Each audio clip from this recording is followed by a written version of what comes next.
திருவாரூர் தொகுதியில் தற்போது தேர்தல் ஆணையத்தின் செயல்பாடுகள் மற்றும் அரசு அதிகாரிகளின் நடவடிக்கைகள் பெரும் சர்ச்சையை ஏற்படுத்தியுள்ளன. குறிப்பாக முன்னாள் பால்வளத்துறை அமைச்சர் மதிவாணனிடம் உதவியாளராக பணியாற்றிய இளங்கோ என்பவர் தற்போது திருவாரூர் வட்டாட்சியராகவும் தேர்தல் நடத்தும் அதிகாரியாகவும் பொறுப்பு வகித்து வருகிறார். ஒரு அரசியல் கட்சி பிரமுகருக்கு நெருக்கமானவர் இவ்வளவு முக்கியமான தேர்தல் பொறுப்பில் அமர்த்தப்பட்டிருப்பது தேர்தலின் நடுநிலைத்தன்மை குறித்த அச்சத்தை மக்களிடையே விதைத்திருக்கிறது. இதற்கிடையே திருவாரூர் வேலுடையார் பள்ளியில் தேர்தல் பணிகளுக்காக ஆசிரியர்களுக்கும் அரசு ஊழியர்களுக்கும் சிறப்பு பயிற்சி வகுப்புகள் நடைபெற்று வருகின்றன. இந்த பயிற்சி வகுப்பில் கலந்து கொள்ளும் அனைவருக்கும் வழங்கப்படும் உணவானது தற்போது போட்டியிடும் திமுக வேட்பாளர் பூண்டி கலைவாணன் வீட்டிலிருந்து சமைத்து வழங்கப்படுவதாக தகவல்கள் வெளியாகியுள்ளன. அரசு சார்பில் வழங்கப்பட வேண்டிய உணவை ஒரு வேட்பாளரின் வீட்டிலிருந்து பெற்று வழங்குவது தேர்தல் விதிகளுக்கு எதிரானது மட்டுமின்றி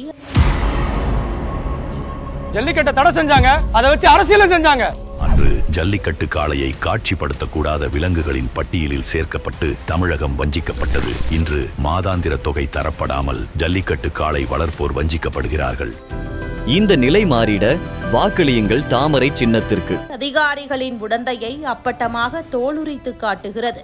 மேலும் 85 வயதிற்கு மேற்பட்ட முதியவர்கள் மற்றும் மாற்றுத்திறனாளிகளுக்கான தபால் வாக்கு செலுத்தும் வசதியிலும் குளறுபடிகள் நடப்பதாக புகார்கள் எழுந்துள்ளன.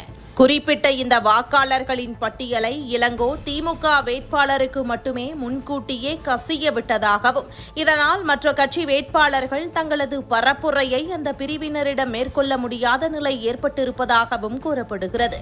உண்மையான வாக்காளர் எண்ணிக்கையை மறைத்து ஆளும் கட்சிக்கு சாதகமான ஒரு சூழலை உருவாக்க அதிகாரிகள் முயல்வதாக பாஜக உள்ளிட்ட எதிர்க்கட்சிகள் குற்றம் சாட்டியுள்ளன.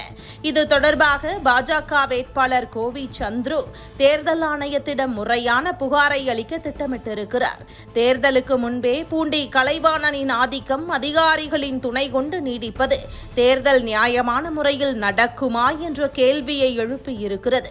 தேர்தல் ஆணையம் உடனடியாக தலையிட்டு பாரபட்சமாக செயல்படும் அதிகாரிகளை பணியிட மாற்றம் செய்ய வேண்டும் எனவும் ஜனநாயகத்தை காக்க உரிய நடவடிக்கை எடுக்க வேண்டும் எனவும் திருவாரூர் பகுதி மக்கள் மற்றும் சமூக ஆர்வலர்களும் கோரிக்கை விடுத்துள்ளனர்.